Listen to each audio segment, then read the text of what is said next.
Okay, thanks for the wait. Now the all-important panel of how do these students turn out. It'll be moderated by Jenna Carpenter. She is the founding Dean of Engineering at Campbell University, leading development of an innovative hands-on project-based curriculum there. She was previously on the engineering faculty of Louisiana Tech for 26 years, serving more than half of that time as department head and associate dean. Maybe most important to this group, Jenna has chaired the Grand Challenge Scholars Program Steering Committee from the very beginning, and the program would never have gotten this far without her tireless efforts. So I can't think of a better person to moderate this session featuring the alumni of the Grand Challenge Scholars Program. Jenna, it's all yours. Thank you. So, as Randy pointed out, I have had the pleasure of being associated in one way or another with the Grand Challenge Scholars Program for about 8 years. And certainly there are many aspects of the program that I'm a big fan of, to have devoted that much time and effort to it. But one of my favorite things has been to see the awesome things that our alums do. The goal of the program is to prepare students differently, to prepare them to be able to tackle those grand challenges for the 21st century. So we've got a great panel of alums, and we're going to just start off with Raquel on the end, and let each one of them talk for 2 to 3 minutes about sort of what they did, and maybe kind of where they are now and what they're doing. So Raquel? Hello everyone, good afternoon. My name is Raquel Camarena and I'm an alumni from Arizona State University. So I wanted to share with you all kind of how I use the Grand Challenge Scholars Program to shape not only my academic career but also my professional career. So it all started when, prior to even starting my first day of classes at Arizona State University, we had the opportunity to go to a summer institute where we were able to meet faculty as well as students within the program and learn about the different types of engineering at our university, as well as the opportunities the Grand Challenge Scholars Program had. And then right after that, I really wanted to really be involved in this program, so I joined our student organization called the Grand Challenge Scholars Alliance. I was involved as a treasurer and as a vice president. Our main focus was to really help our students finish and graduate within this program. One of the main things that we did was, pictured here, is we went to the Children's Hospital and did our service outreach learning hours. So we went to the hospital and did some engineering activities with at-risk patients. And then next, what was really important within this program, which I really appreciated, was the opportunity for research. I was able, because of this program, to be involved at research in a very early point in my academic career. And because of that research, I was able then to land a bunch of internships later on. Through the program, I then was able to graduate with my undergraduate within industrial engineering. As you see down here, there's that medallion that I got as a Grand Challenge Scholar, so it was really great. It was right before our ceremony. And Amy Trowbridge, that just spoke earlier, is right here, and our Dean Squires, and of course, Ira A. Fulton, who really has always given back to our School of Engineering, was there. And because of this program too, I then, because of the research, I then obtained my master's with our 4+1. So that is, again, a different type of program where I'm able to have obtained my master's just in 1 more year. And because I love the research that I got from this program, I did a master thesis. So it was a really great opportunity. And then currently right now, I am at Raytheon Missile Systems. I'm an industrial engineer. So because of this program, it's really cool. I'm part of this rotational leadership engineering program. So this program is kind of what I'm making it at Raytheon. So I get to participate in, right now as an industrial engineer, and then within the next year, I get to rotate to a different position in a different geographical location. So from this whole program, I can really say already, early in my career, that because of this program, I have been able to communicate effectively with people in a very cross-functional organization. And also just having that world perspective, as well as having the opportunity to wear many hats, this program has really provided me with all the opportunities I have today. So, thank you. Thank you.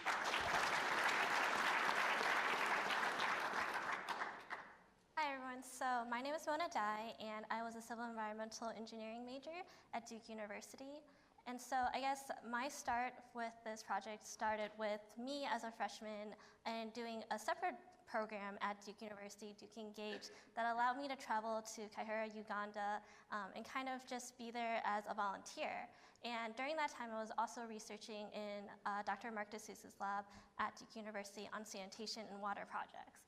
And so while I was in Uganda, I really loved the experience I had there, loved the people that were there, and also discovered that while with sanitation, of course, there were clean water issues there too.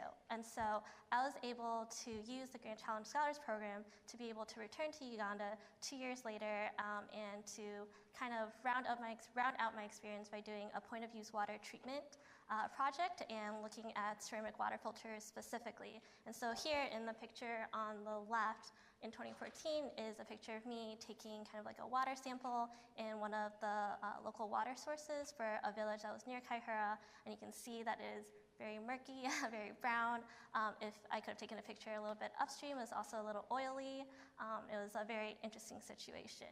And so with the Grand Challenge Scholars Program, I was able to kind of look at solutions that were related to that. And after graduating from Duke University, I worked at a civil engineering firm for 1 year, and then I actually went to get a master's in health sciences at the Johns Hopkins School of Public Health. And now I am working as a ORISE fellow at the US EPA in the Office of Children's Health Protection. And so I'm working on 2 research projects now. One is focused on aggregate exposure to chemicals and how different life stages from childhood to adulthood, how that affects their chemical exposures. And then my second project has to do with exposure to estrogenic chemicals and cancer development and how early exposure when you are a child can affect your cancer development later in life and whether that puts you at increased risk compared to adulthood.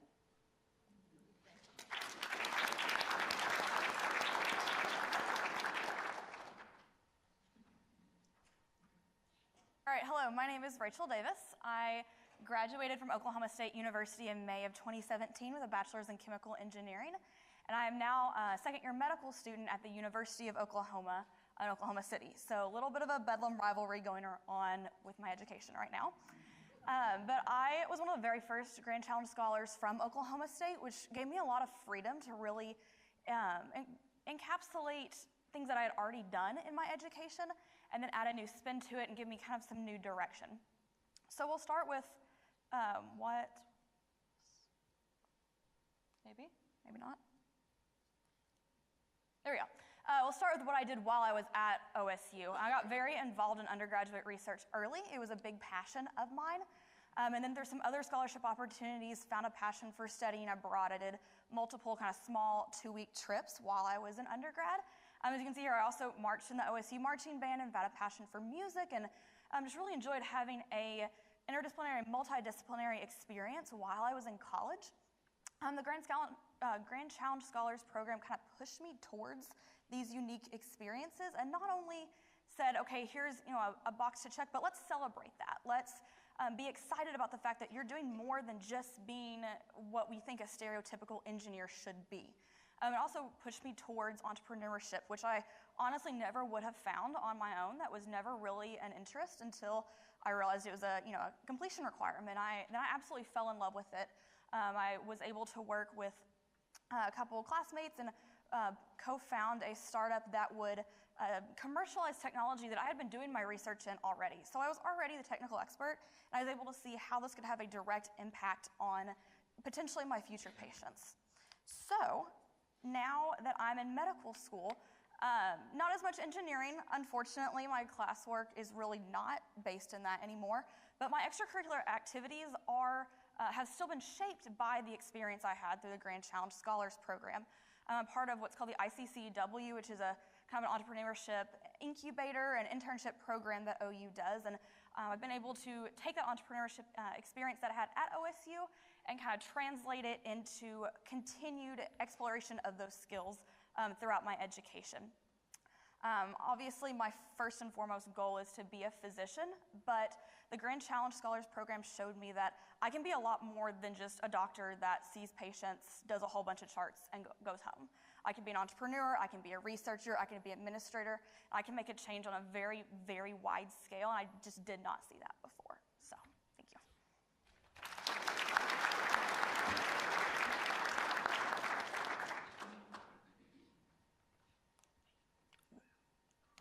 Sorry. So I'm Daniel. I went through the program at Bucknell University, and I'm now a second-year graduate student at Princeton University. One of the biggest benefits of the program to me was that it encouraged me to take advantage of a lot of the opportunities that Bucknell already had to offer on campus, but that I otherwise might not have sought out if I wasn't a Grand Challenge Scholar. So I'll quickly summarize some of the ways that I fulfilled my core competencies. The two pictures on the left were study abroad trips that I went to New Zealand and Iceland. Those are both just short, few-week trips over the summer, but gave me a chance to experience other cultures, and both of them also had a renewable energy focus.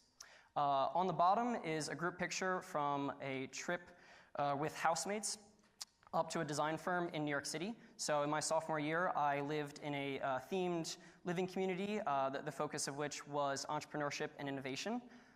So that was a unique experience. We did a lot of trips like this and other little design experiences. In the top right, that picture is a service learning trip where we went down to Tennessee, partnering with the Appalachian Service Project to repair homes and build a new home for low-income families in that region. And then also on the bottom right, I got the chance to go to the Global Summit in Beijing in 2015.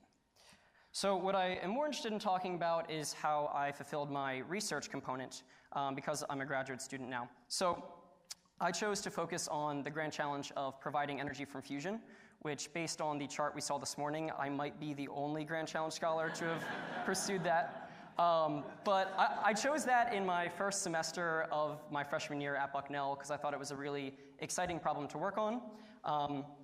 And so Bucknell didn't have any active research going on about fusion, but our College of Engineering had a program they called the Nifty Idea Fund. So I was able to apply for and receive funding to just do a small plasma experiment that you see on the right under the supervision of a faculty member in my department. That was exciting and led me to apply for a DOE program called SULI, which stands for Science Undergraduate Laboratory Internship. So that's a chance for undergraduate students to do research at the national laboratories.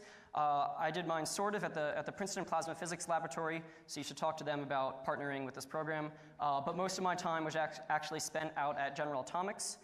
They run the country's largest fusion device out in San Diego, and that's pictured on the left. So now I'm a graduate student at Princeton, still doing fusion-related research. And as part of the Grand Challenge Scholars Program that was really valuable, it gave me a narrative, kind of as some of the current students were talking about this morning, gave me a way to wrap up and tell a story about how through the program I discovered my passion for fusion, and it led me to do these research experiences. And so I do truly think that if it weren't for this program, I may not have gone to graduate school, and I almost certainly would not have discovered my interest in fusion energy.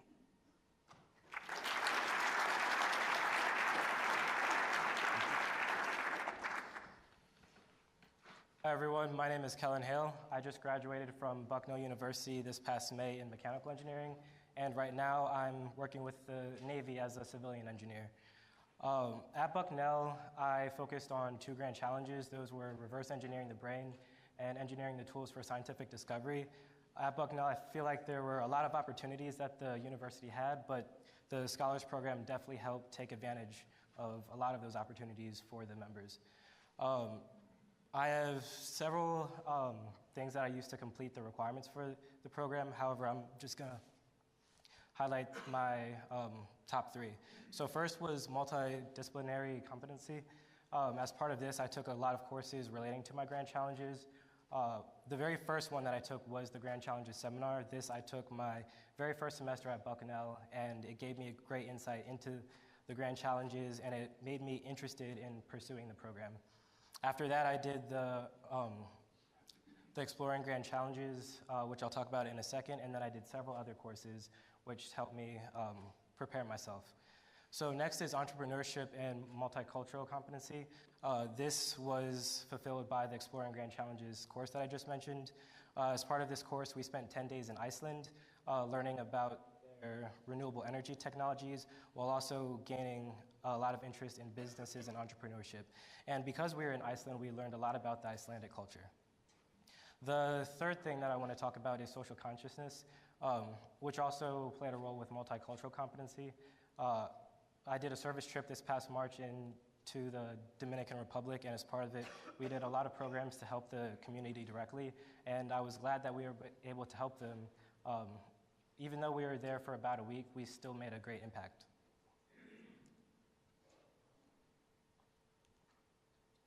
So currently, I'm working for the U.S. Navy at the Naval Surface Warfare Center in Bethesda, Maryland. I'm in the Environmental and Energy Division. Specifically, I'm working as a solid waste and hazardous materials engineer. As part of this, we're minimizing risk for environmental impact from ships, and we're doing this by research development and testing and evaluation of different technologies to be put on ships. But overall, there's a lot of takeaways from the program, as you can see, one of which is learning about real-world applications and tackling these type of problems. There's a lot of interdisciplinary work.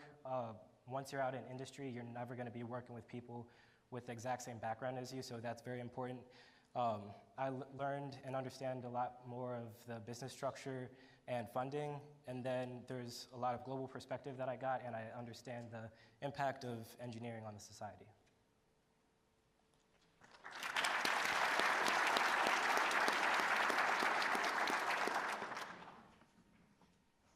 Oh, let's go back one. All right, so good afternoon, everyone. My name is Michaela Reichard. I graduated from NC State University with my bachelor's in biomedical engineering. I'm currently at the University of Virginia, third year in my PhD, again, in biomedical engineering. And as you've heard from the panel here, through the GCSP program, I got to do really a lot of outstanding things at NC State. I had a lot of fun. I really enjoyed my undergraduate degree. And you see the top left here, I got the opportunity through a program called Alternative Service Break at NC State to travel actually several times to Ecuador with this organization called TIMI Global Health that takes physicians and dentists, other medical professionals to provide free clinics and medical care to rural villages in Ecuador in particular. And I additionally did a study abroad program that was really immersive in the global health curriculum. And we went to Belize. There's another picture here from that. And so these were really cultivating my interest in public health and the delivery of healthcare and the intersection of technology with human health and society. I also got the really awesome opportunity to be on this team of engineering ambassadors at NC State, which really developed my leadership skills and ability to work on a large team. We did a lot of recruitment, but we did basically all the major events that the College of Engineering hosted. And also I got to work with our big K-12 outreach center, the engineering place at NC State, where we did all sorts of STEM nights at local elementary and middle schools. I helped organize this statewide competition, Future City, the NC Future City competition, where these teams of middle schoolers design their ideal future city and what that technology looks like. It's some really interesting, creative ideas. And then I got the opportunity to do awesome research with great faculty at NC State, and that really, again, cultivated my interest in biomedical engineering and furthering the research in that community.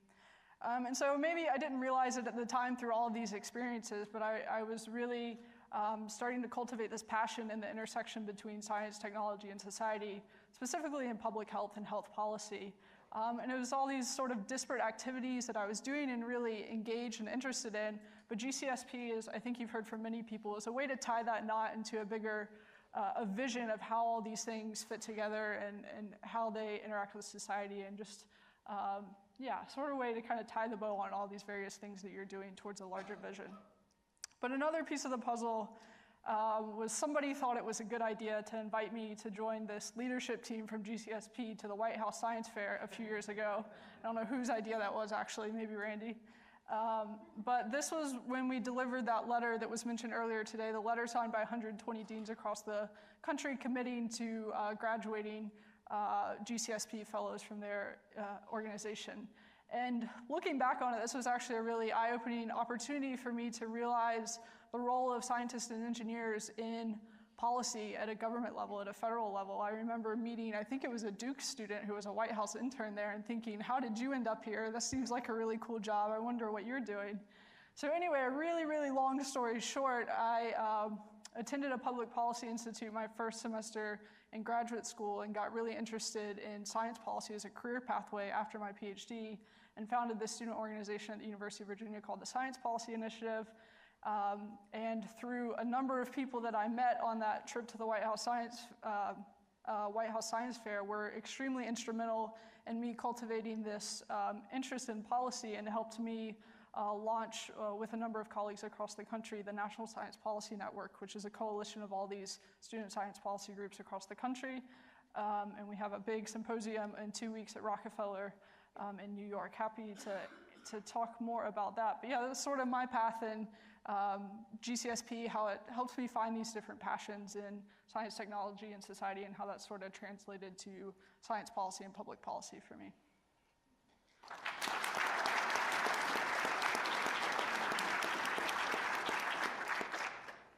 So as you can see, our students, our alumni have done some really innovative things. So just in reflecting about the own students, my students that I have mentored in the past through the Grand Challenge Scholars Program, one of the things I always enjoyed toward the end of their program was talking to them when they reflected back on the entire experience about some of the connections they saw, some of the experiences they had, some of the perspectives that they gained that really were unique.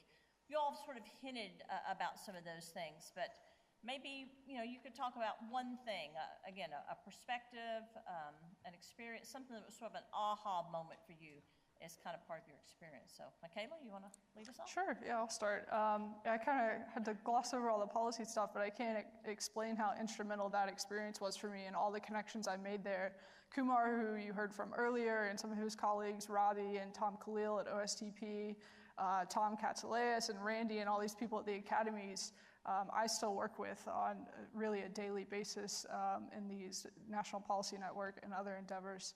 And yeah, that was a really eye-opening experience to me about the impact that scientists and engineers can have, outside of academia and even industry and research, to think more about the broader picture and how policy impacts science and research, but also the public. It's something you probably wouldn't have seen through an ordinary undergraduate curriculum. Absolutely. Okay, Kellen? In addition to what I've already touched upon, I think my interdisciplinary senior design team was one of the other big aspects that fulfilled the multidisciplinary competency. As part of that, I was on a team with 3 other students. Our interdisciplinary senior design is relatively new in the engineering department, but I was working with a biomedical engineer, computer science engineer, an accounting and finance major.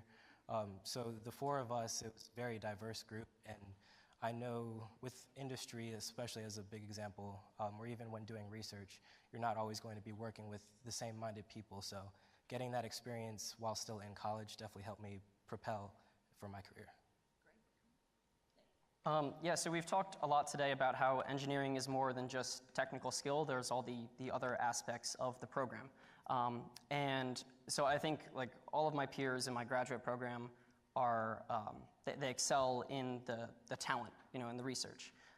But one of the big values of this program for me is all the other competencies. And so as an anecdotal story, just over the past year with my research in grad school, we've had a marketable technology come out of it, and so I've had to interact with patent lawyers and pitch to investors to get more funding for continued research. And that's something that I think I'm more equipped to do because of my experiences with the entrepreneurial aspect of the program. Yeah, I'd echo that, honestly. I kind of mentioned this, but entrepreneurship is something I never would have found on my own. I always thought, okay, that's business stuff, that's really not for me. I'm going to be a doctor, and that's it. That was very much just my focus, and which is hilarious because looking back, I think just about every organization I joined in college, I ended up being the treasurer of at some point.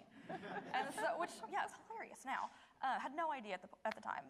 So looking back, seeing now that entrepreneurship is a perfect fit, and that my technical background prepares me not only to be a better entrepreneur, but the entrepreneurial and business side makes me a better, doctor and technical researcher. Because you start, I think someone mentioned kind of beginning with the end in mind, and I think that's something that really good entrepreneurs do, and that's something that I've had to learn how to do. And I don't think I just would not have found any of that if it had not been for this program just kind of subtly nudging me that direction. I think the whole experiential education component that someone mentioned in the last panel is really important. for instance, in my project, being able to go to Uganda and interact with people and talk to people and actually see exactly what was there and have things go wrong in real time and then try to fix it before you have to come back, like all of that was incredibly valuable. And also with what I'm doing now, just like the health component, I hadn't really thought about that. I started the project thinking, oh, this is an engineering problem. And then like just having all the other stuff that's in the Grand Challenge Scholars Program really pushed me towards, oh, like this is a much larger problem.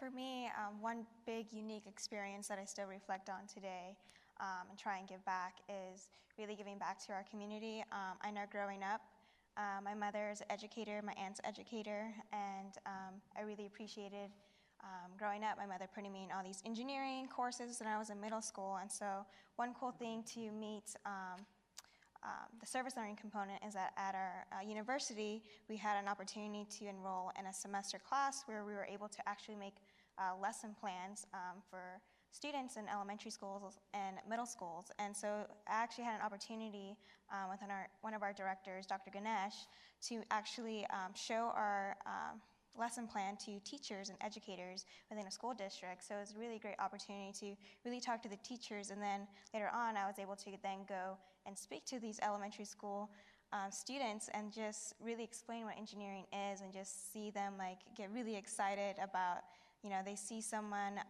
like, I don't know, when I was young, seeing someone as an engineer, I was like, I wonder what that was. And so it's really cool giving back during that time. So one unique experience I always hold deep to me. So. Right, well, they've done such a great job of managing their time. I'm going to ask one more question before we turn it over to Q&A, and I'll start with Raquel. Because we've got a lot of students in the audience, Grand Challenge Scholar students, we have quite a few directors in the audience, we have deans, we have people who are wanting to start programs. So since you're some of our most experienced folks, if you had to give a bit of advice to either students or directors or deans about some aspect of your program that you really found impactful, or you think that people really should make sure they do, something that attracted you to the program, what piece of advice might you give to people who are either in a program, managing a program, or wanting to start one? Yeah, definitely. So I showcase how I got introduced into the program. One thing I recommend if you guys are starting a program is to probably have some type of like introductory, like at ASU we had a summer institute. And there, not only did I really understand what the program was about, but I got really excited about our engineering program. And all the support staff, our engineering team was all there. And I think having them there and having all the students there that you meet beforehand really got you excited and what propelled you to really finish that program. So I really highly recommend some type of program, like introductory, before you start it. Programming for Grand Challenge Scholar students and prospective students, great. Mona, you have any advice? I would say probably for me, like having that global component was really important. So we had a course that kind of helped prepare us to do that in like the real field and to kind of like that cultural awareness. Like you kind of talked about like in preparation for your service learning course and going to elementary school students, like having that kind of thing is very helpful because you can't just, show up somewhere and just expect to know everything. You need like a little bit of preparation for that. Cultural training and preparation before you do those kinds of things. I would say, and this is more, I guess, kind of a word of, advice or idea for people who are kind of starting new programs, is as you put it together, I think it's important to find the balance between structure and guidelines to make sure that it's a worthwhile program and that it has value and that it's doing it what it's supposed to do and still allowing for freedom for the students to follow their passion. I think this program has a real potential to allow college students, especially freshmen and sophomores who maybe aren't really sure what they want to do with their life, or they're just at college because that's what they think they're supposed to do after high school. I think this program has a real opportunity to allow those students to find their passion and their niche and what they want to do with their life, the thing that really sets them on fire. And so I think as you design programs, leaving that flexibility and pushing students towards not just what is easy or makes sense, but what really, really gets them excited is incredibly valuable. And it turns out if you let students pursue things they're passionate about, they take it and run with it, right? So directors, right, that makes your job a lot easier. All right, Daniel? Yeah, I would basically echo that. You heard me share that this program helped me discover that I like doing research, and that's something I might not have done on my own. So I think for people that are running programs on their campuses, I've heard some people today talk about how the program can seem daunting because there's all these requirements that students have to fulfill. But if you can just market it in a way that emphasizes the benefits, and it is unstructured enough that it can accommodate any schedule, I don't know what the exact solution is, but you need to make the students understand that this is for their benefit, and they might discover their passion along the way. And certainly, it's been my experience that the grand challenges themselves really help students today understand impact of engineering, how you can make a difference in the world, which students are incredibly interested in doing. So you're right, it's a way to kind of help them begin to discover that. So, Kellen? I think 4 programs in place already. Having opportunities for current members to connect with each other within campuses and even across campuses, I think that would be very beneficial in helping retain students inside Challenge Scholars Program, while also keep motivating them and giving them ideas. And maybe professors or directors aren't necessarily the ones that students connect with directly, but if they can connect with another student, that might motivate them to continue on through the program. So some peer mentoring within your Grand Challenge Scholars Program. Yeah, great. Kayla? A theme I've seen here today with the programs is they sort of have these student councils associated with the GCSP program that are giving a lot of input into the direction of the program, which I think is really crucial, especially for groups that are trying to start a GCSP program. As Kumar mentioned earlier today, the Big Ideas at Berkeley competition that they had, they would have students propose new, really interdisciplinary ideas that were a little bit ahead of their time. And so I think you'll get some really innovative ideas from students. And as someone else mentioned, they really have the pulse on what all the student organizations at their university are already offering and all the sort of extracurricular opportunities and global experiences. And they are a good way for you to help tie all of those existing programs underneath the umbrella of GCSP. Great.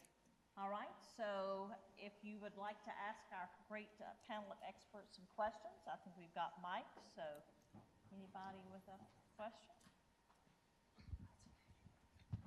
And if you'll let us know who you are and maybe if you've got a particular person or just a general question. I'm Ashish. I'm the Assistant Dean at New Jersey Institute of Technology. First of all, thank you very much for sharing all these stories. They are very inspirational and motivating. I wanted to check with you, when you joined college and this program, were you already at the top of your class and then this program helped you, go even further heights?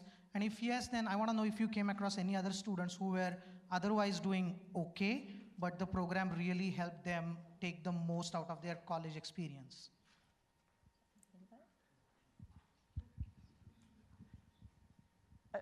I don't really associate this program that much with academic excellence in the classroom, just because at least the program at Bucknell, it wasn't very course-driven. It was all about these extracurricular experiences.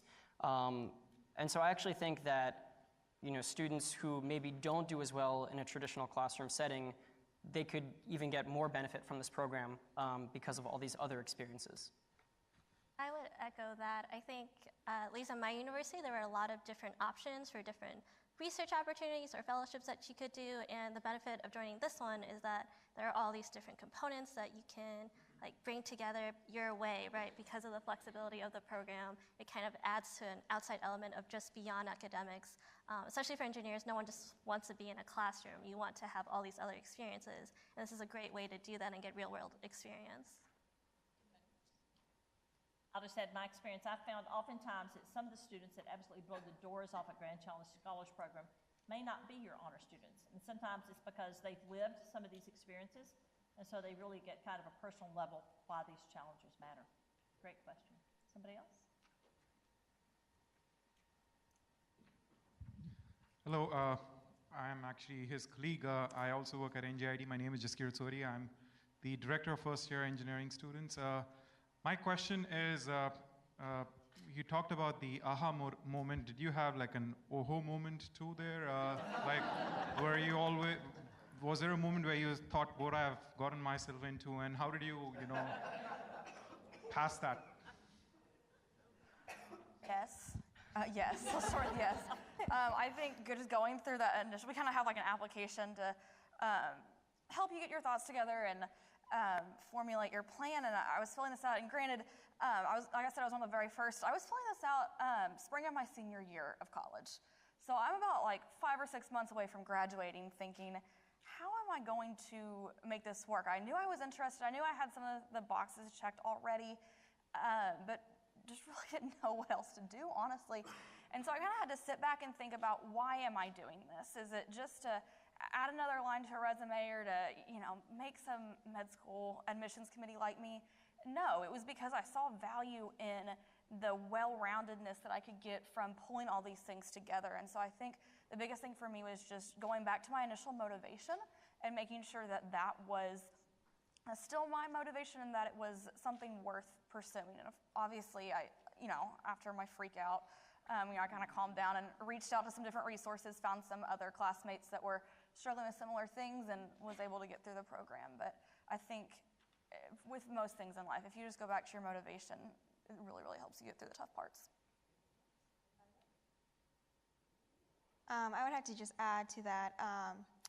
At our university, we had a really great student engagement team, and so I think all of us up here could speak that all engineers, that we would be able to touch on all the components within this program. What is great about this program is it kind of like lets pick and choose, but you also have that support there.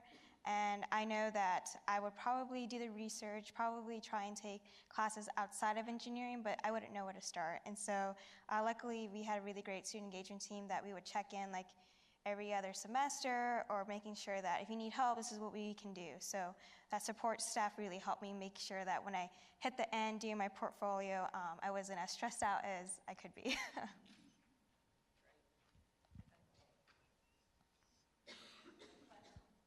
Hi, my name is Amanda Williams, and I'm from Oklahoma State University. So I have a question about mentors. So did you all have faculty mentors? And if so, would you say that was an important aspect of the program for you? And if not, would you say that there was another portion of the program that was more important, or would you have liked to have that faculty mentor? So I had a faculty mentor, and the way our program worked, it was normally a mentor within your own department, which was valuable, but I also found a lot of value in other mentors. I would say I had several mentors across the university by nature of all these sort of interdisciplinary things you're doing. So I guess I found value in having a variety of people to talk to, especially people in global health and public health. I took a lot of courses there and a lot through the Student Leadership and Public Service Center. So I guess it helped to have a variety of people that you could go to, not just your one person in your department. At Bucknell, each student is given 3 mentors, but I feel like each person utilizes their mentors differently. Some may use them more than others, or some might be more independent with going through the program than other students, but it kind of depends on what their challenges of interest are and what their goal with the program is.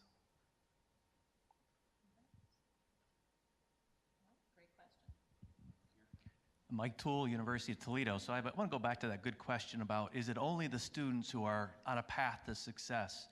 And so one thing I think I've heard is it's got to be high initiative. So that's my statement. The other thing is we haven't heard today, I think it's risk-taking, and I'm thinking about the scholars I've known. You're putting your creative experiences or new experiences, so I think risk-taking is part of it. But my question is really, one of you agree with that, risk-taking and the initiative. And the second part is, right now, you all are on paths to success. But the question is, there's people, as we hear more about it, and you heard Boeing or somebody said, we're going to be looking for grand challenges on resumes before we hire. There's going to be folks who might try and not beat the bar as high. So the question is, how much do we brand this, and what should be our standards? And so my question to you is, could you see your peers starting to join grand challenges just to get it on that piece of paper and really not achieving what we all want? I know it's a cynical question, but education is changing. So what do you think? Is that not worried about it? All of you will be, if you're a grand challenge scholar, you're clearly going to beat that bar by a high amount? Maybe I'll take a stab at this. I think it varies highly from institution to institution based on how established the program is and how long it's been around. I think the new programs, it tends to be the really high achieving students. Our program was small when I started and was basically majority biomedical engineering students, which I've heard we'd like to rename as the Department of Overachieving Engineers. So it tended to be students that were already doing at least a handful of these activities, and this was a way to help them put that into context and have a bigger mission and vision for that. But as the program grows and gets more structured and has more resources to connect these students with each other and other resources on campus, it's still up to the program to make sure it's happening, but to bring in students that wouldn't otherwise know that this exists. And I think you see a lot of that with these programs that are now requiring as a first year, course or either part of the application process for them to be thinking about what the grand challenges are. I know NC State has recently implemented a required freshman engineering course that is just focused on the grand challenges of engineering. So I think as the program grows, you start to sort of bring in the folds of other students that wouldn't have otherwise participated in these types of activities. And then, I don't know, how do you keep the bar high for that program? I mean, it's really, I think, something you have to think about when you're implementing the program. But yeah, how do you maintain a high bar so that this does have some value leaving school, going into industry, that it still, holds value when you leave? I just add to that, I certainly could see, just from people that I graduated with, classmates who would maybe initially get into the program for that reason. But I think we've all kind of hinted to the fact that this program is transformative in nature, and we're not the same people now that we were when we signed up for this. And so, maybe that's the reason they walk in the door. Sure. Is it the best motivation? No. But if they, we continue to keep these 5 core competencies and these important things at the heart of each program, as these students go through, they may find themselves still, transformed and excited about these things and still finding their passion, just like the rest of us have, and just maybe their initial motivation was to put it on their resume. That doesn't mean that's going to be the end product. So. I'll just say in my experience, one of the things we always did was make, for our seniors, they would do a presentation and talk about what they've learned, all the activities, and knit it together. And we always had the younger students in the program kind of do that. And I'll say that our seniors did a far better job of communicating why we had the program than I could have ever done. And so I think that continued to motivate and inspire students and set the bar high. So that was something to work on. Great question. All right. Well, please join me in thanking our fantastic panel today.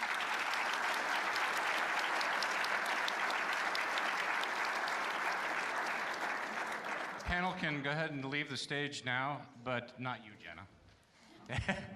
Can I invite Dr. Mote up to the stage and the 3 amigos for just a moment?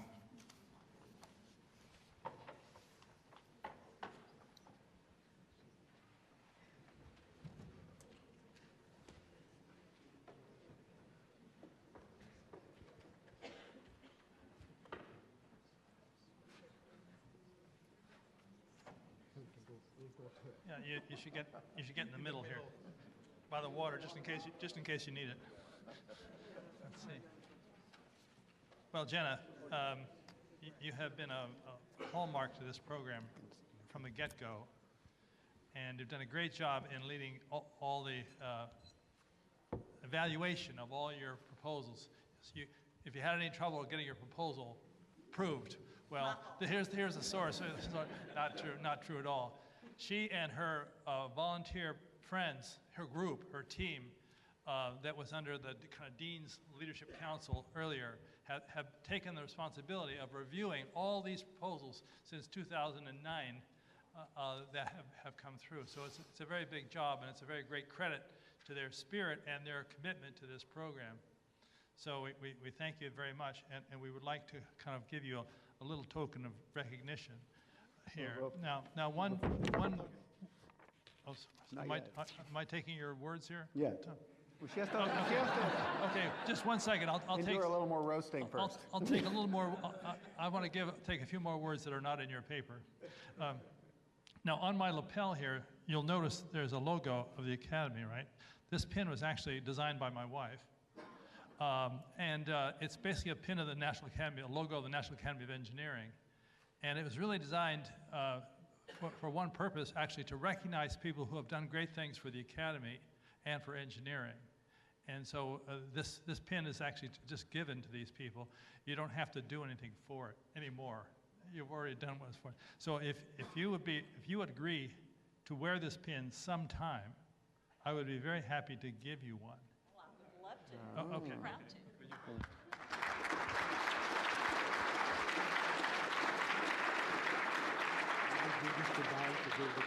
Yeah, I'll give it to him.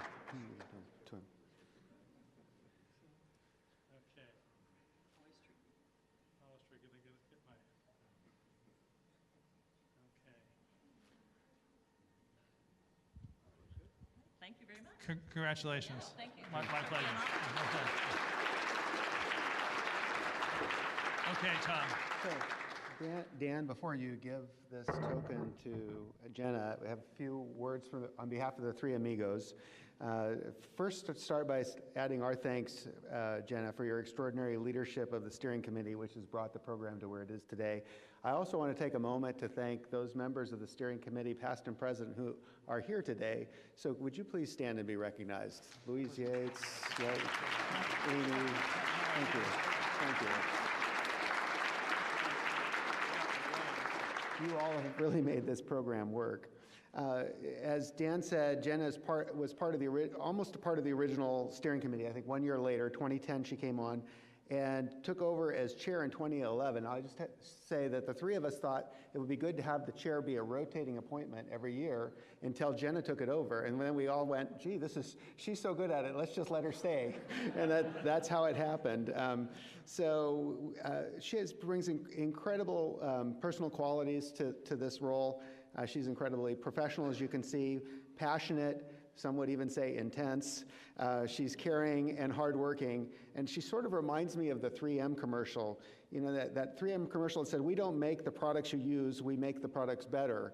And that's what Jenna has done for the Grand Challenge Scholars programs around the country. There are two ways to lead in higher education. Some dedicate themselves to making their own programs better than anyone else. Jenna chose making programs better for everyone else. So we really thank you for that. As many of you can probably attest, and Dan alluded to, when you send in your proposal, it gets scrutinized and critiqued probably more than you would prefer, but you'll probably also agree that the feedback has made your programs better. Jenna is also an inspiring teacher and now dean. You might not guess from her sometimes tough love exterior that her students rave about her, and I've seen this from several of the Louisiana Tech students I've had the pleasure to meet over the years. And I can certainly imagine her as my favorite teacher. So I know her students in the engineering school at Campbell are lucky to have her as dean, and maybe a little more of her time now that she's handing this back. We were lucky to have you lead this program, and on behalf of the three amigos and the National Academy of Engineering, give this to Dan to present to you.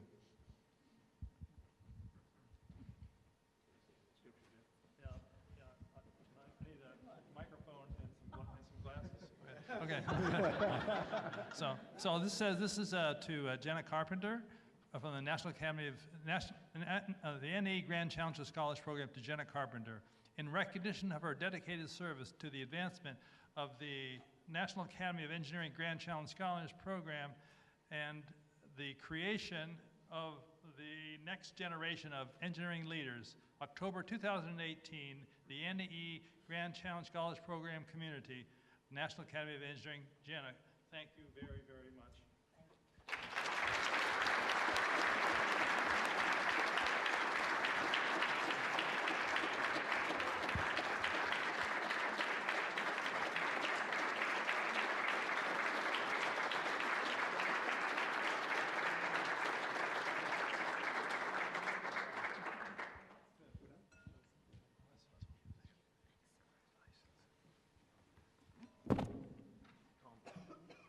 Okay, so we do have one more break today. We're going to break until 3:40, and during that time, we have some of these wonderful members of the steering committee still willing to help you in the lecture room, which is to the left when you walk down the hall.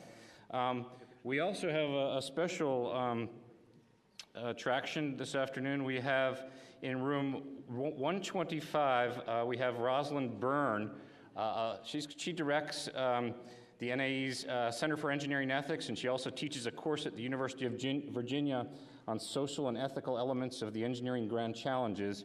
And she's going to lead a breakout session on ways that ethics considerations can be included in the Grand Challenge Scholars Program courses and activities. So if you want to participate in that breakout session, again, it's in room 125, which is to the right when you walk out the doors. Is that right, Micah? I'm sorry, to the left. Both are to the left, and when you get to the end of the hall, turn right for the lecture room and left for the ethics. We'll direct you. So back at 3:40.